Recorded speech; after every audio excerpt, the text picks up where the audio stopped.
Hi, it's Ms. Reese, and I'm going to go over some of the problems on page 14 and 15. This is pretty much a review of this unit. Okay, so our first question, we want to graph this inequality first. And once we've graphed it, we can determine which of these points falls within the solution or is part of the solution. So the first thing we would want to do in graphing this is we would want to write it in slope-intercept form. I'm going to subtract a 3x on both sides as my first step to rewriting this.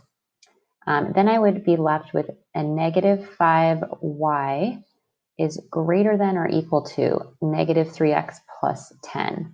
Where we do mx plus b, so that's why I'm writing the x term first. Now the only way to isolate at y, so that this is y is greater than or less than by itself, is to divide by the coefficient of y. So I'm going to divide by a negative 5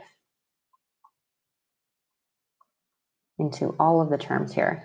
And then what we can do is y is isolated, so negative 5y divided by negative 5 is y. But when we multiply or divide an inequality by a negative, remember the inequality flips, and then we have a negative 3 over negative 5, which is positive 3/5, negative divided by negative, x, and then 10 divided by negative 5, which is negative 2. So now we have our inequality. We can identify a few things. Our slope is 3/5, which is positive. We know it goes up to the right in terms of the graph up to the right. We know our b value is negative 2, so we have our first point at 0, negative 2 on the y-axis. And based on this inequality here, we know it's going to be a solid line because it's or equal to. We want to include the points that are on the line, and we know it's a less than or equal to, so the less than makes it shaded below. So shading below. So I'm going to go ahead and plot my first point at negative 2. And my slope is 3/5, 1, 2, 3, and to the right. We can't see the points very well. 1, 2, 3, 4, 5. Okay, so now when we go to graph this, I'm going to draw a solid line here.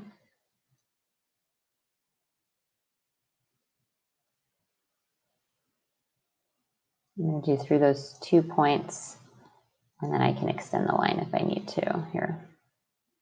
There we go. All right, and this extend on forever in both directions here. Sorry, the graphs are a little, can't see them very well. I think it's probably printed out that way on your paper. So we have our solid line, and our shading for this line is below the line.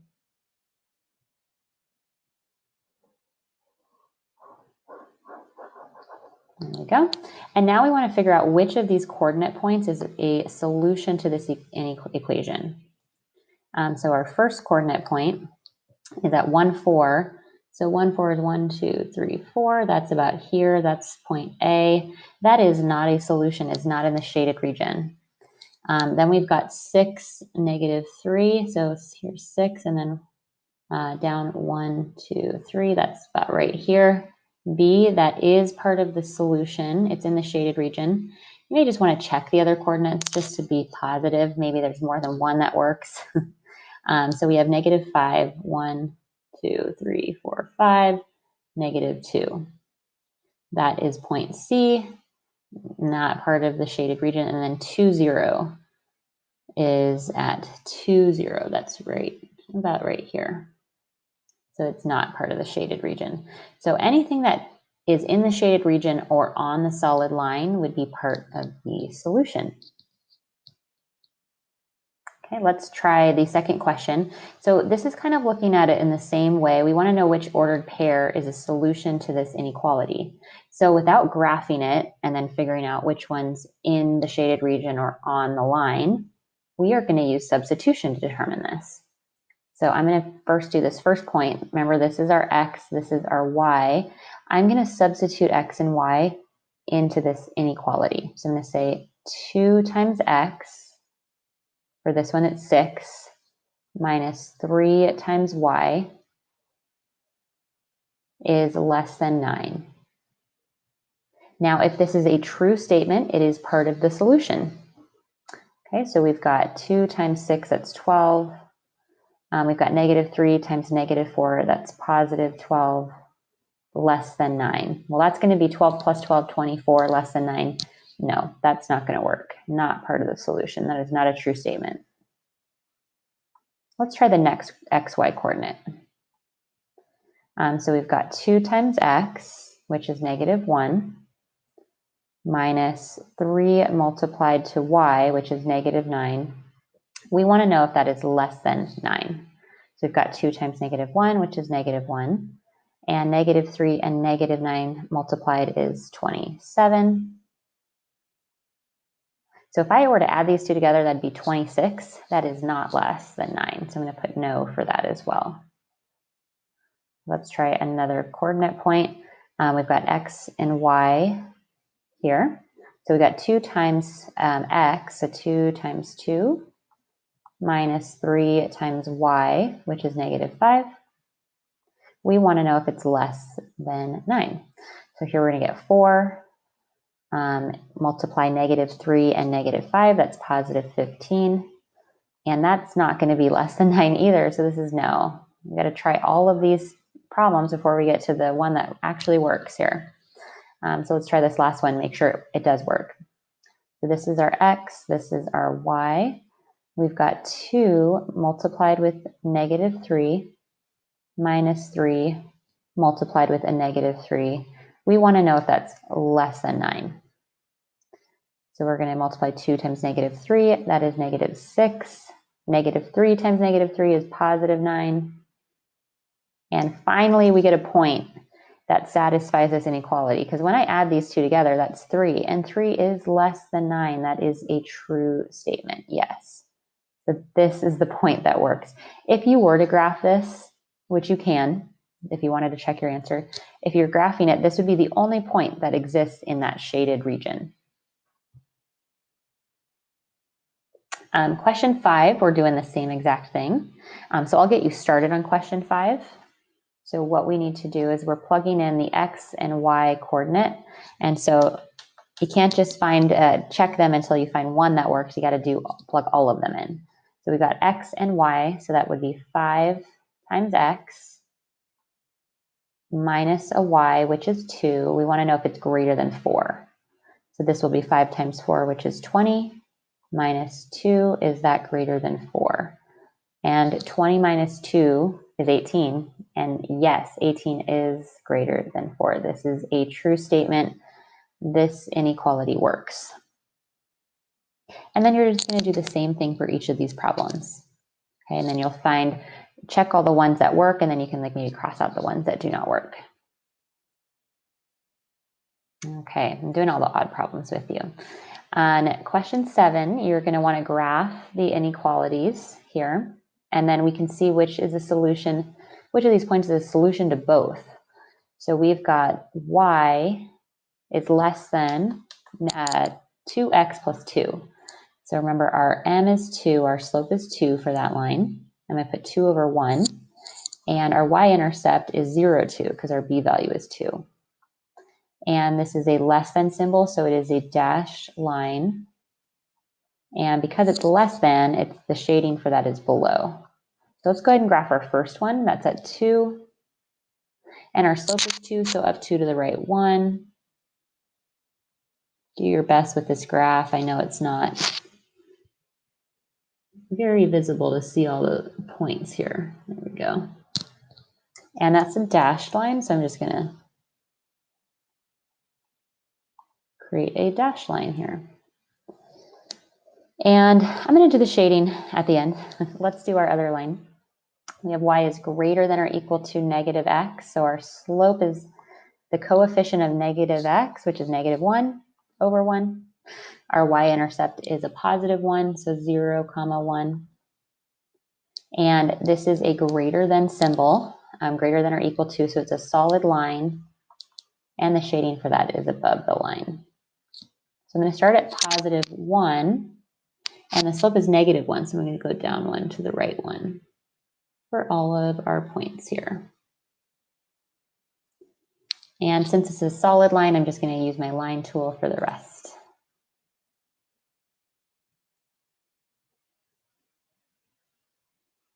Okay, now we can go ahead and add in our shading. So for the first line, let me get this here. The pink shading is going to be, we said below the line.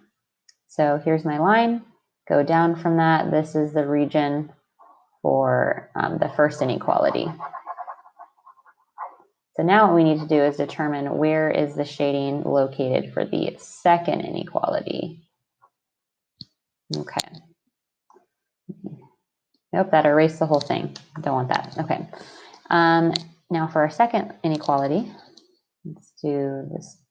Maybe let me do blue. The shading for that is above. So this line here, the shading is going to be above the line. Now what we're looking at is where is the overlap of the shading? And that would be the solution to both. So this right here is the shading area where there's shading for both of them. That would be the solution set. So now we're looking for points that are in that solution set. So let's look at 0, 5 first. So 0, 1, 2, 3, 4, 5. That's here. That is only part of the blue shading. So that will not work. That's part A. Let's look at B. It's at 1, 2, 0. That is part of the shaded for both. And we can check the other ones just to make sure we've got a point at -1, -3. That's only in the red or pink shading. And then -6, 4 is going to be like somewhere around here. So that is not part of it. My shading wasn't great, which is why it didn't look like it was double shaded there. But let me just add in the rest of that. There we go. Now you can see a little more that, okay, that's the section where there's shading for both. And then the last one I'm going to do with you here, we've our first graph. We know our slope is 3, or I can say 3 over 1. That's positive. We know our y-intercept, our b value is 1, so our y-intercept is at 0, 1. Less than or equal to, that is a solid line. And the less than makes the shading below the line. So put a point at 1.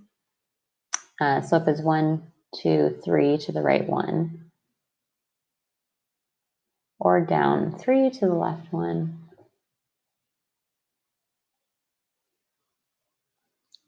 And again, try your best with these lines. I'm going to do this solid line here. And then now for the other line, and I'll do the shading for this one. We'll do this in blue. So the shading for this is below the line. So this would be the region here.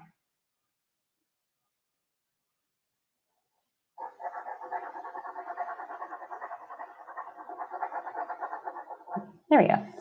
Now for our other line, before we can graph it, we actually need to rewrite this in slope-intercept form.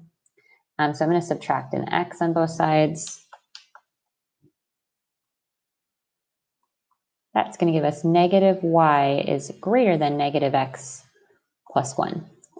And then I need to divide by -1 so that y is isolated. That gives us y. We divided by negative. We're going to flip that.